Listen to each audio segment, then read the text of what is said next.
Did you know that with a few simple changes to your business, you could save thousands, if not eventually millions of dollars?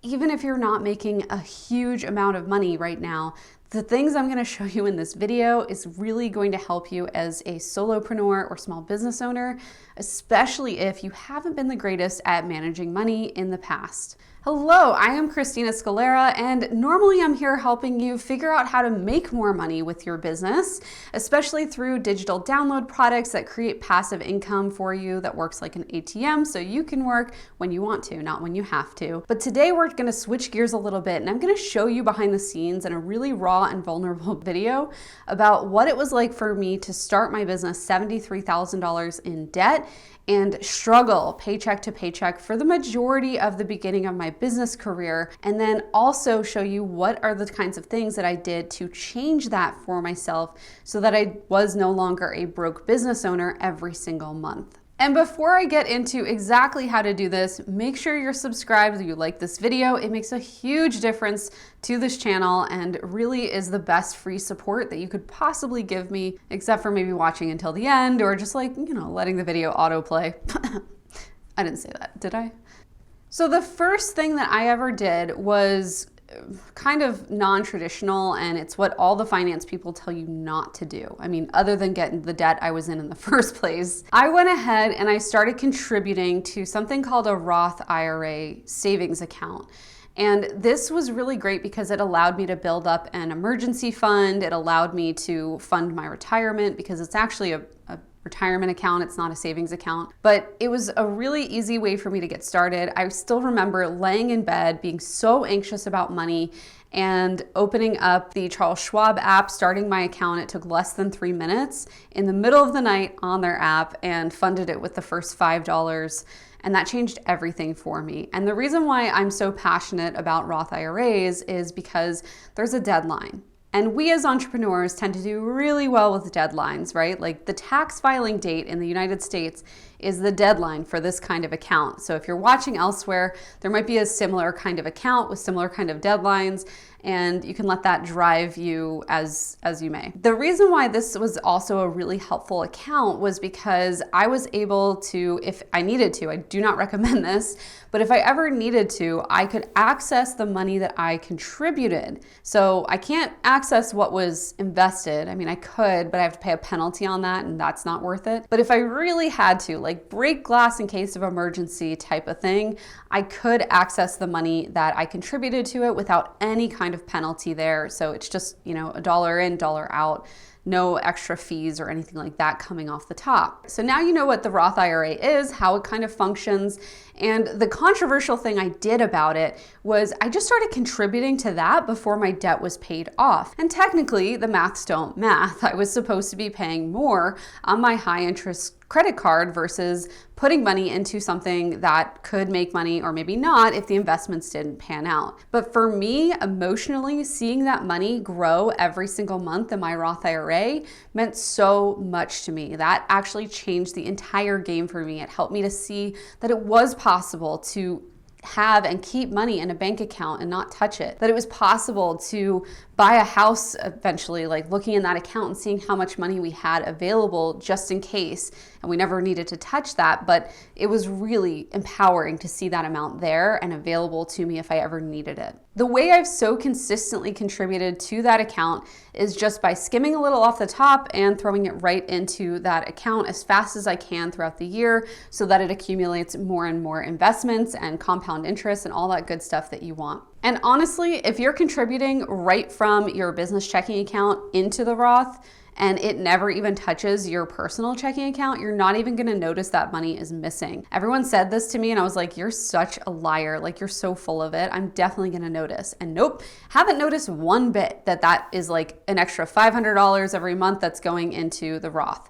And actually this year I just funded it after our first launch and then I was done. You can do this as fast or as slow as you would like, but there is an annual contribution limit, which I think is $6,000 this year, and it'll be $6,500 next year. If you have a lot of debt like I did, just for the sake of feeling empowered and like you have some control over your spending and money and saving, I would encourage you to look at contributing $5, $10, maybe even $20 a week or a month into your Roth IRA just automatically. So you don't even think about it. And before you know it, you're gonna notice how much money you have saved up in there. And it might even be enough to start investing it, because I think there is like a threshold where you have to meet to start investing. It's honestly the easiest savings account I have. It's the easiest investments I have. It's a great option, and it's available to people that make under a certain amount of money every year. Whether you're single or you're married, there's just slightly different income limits on who can have that Roth IRA. But we have always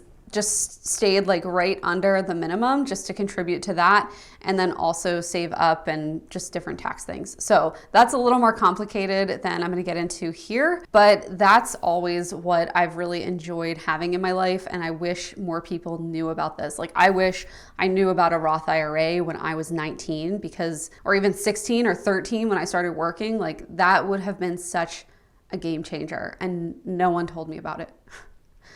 Like, it breaks my heart. Okay, so my second tip out there is for those of you who can't trust yourselves either. That's me. I'm much better now than I used to be, but like, I would just find a way to break into my emergency savings or whatever. A Roth has definitely helped with that because you can't pull that money out really easily. But I would suggest that you find separate accounts where you can hold this money and just kind of like stash it away from yourself. And you should do this for your business and for your personal life. So I have accounts like that in each area of my life, just to make sure that if like something were to go really wrong and I couldn't work for 3 months, would my team still get paid? Would things still be happening? And I could pull from those accounts. The other great thing though about the businesses that I run is that we're always having sales every single day. So those accounts are always getting added to, and we don't have to tap into them. So that's what I would suggest if you are still working your way up towards passive income, is just kind of like build that safety net in there for yourself. And again, it doesn't have to be like you're starting with $1 million in there. You could just start with $20 a week, or however much feels slightly uncomfortable to you. You know, you don't want it to be comfortable, but you don't want it to be too scary either. So start with something like that, and that can really help you out to add a little bit of change in there in case you need to face an emergency or something. Okay, I've saved the best for last, and this is really for my ADHD friends out there who find yourself either incredibly organized or not organized at all. And there's no in between. So you kind of have to like ADHD proof your life and just create a system that's convenient for you.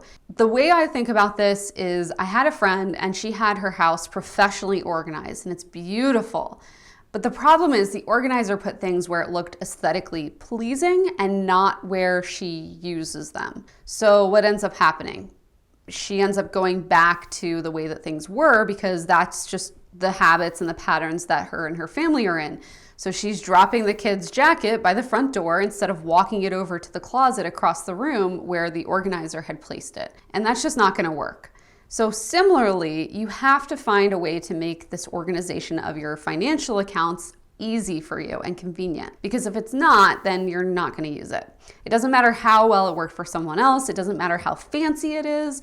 All that it matters is that it works for you, that you find it convenient and easy to use. Personally, for me, I have an adaptation of a bucket system for our family finances. So we implemented this for my husband before we got married, because he just always found that his food budget was like astronomical every month. Like, he was spending $900 to $1,000 just on food. And we were like, ooh, that's kind of high. Like, we need to cut that down. And he was just eating out and door dashing everything because neither of us really cook. And so then when we were able to move in together, when we were engaged, we were able to start cooking, and we were able to create a monthly budget, like an account, a checking account that was only for food. And that was really helpful because he could look in there and see, do I have enough money for DoorDash, or do I need to cook tonight? And he could kind of start to ration in his head how often he needed to cook versus DoorDash. And so that was incredibly helpful to help him get organized with his food. And then obviously when we got married, it transferred into our personal finances now, where I'm on those checking accounts and, you know, contributing, and we have a bigger food budget together, which ironically, we're like not even living in the same state right now. So whatever. I think the biggest takeaways are that you shouldn't be ashamed or embarrassed or scared of your financial situation. All that money is a tool. It's just numbers on a page in the interwebs. Like, it's not real. It has very real consequences and obligations, but at the end of the day, you can't make it have a certain amount of power that it just doesn't or shouldn't have in your life.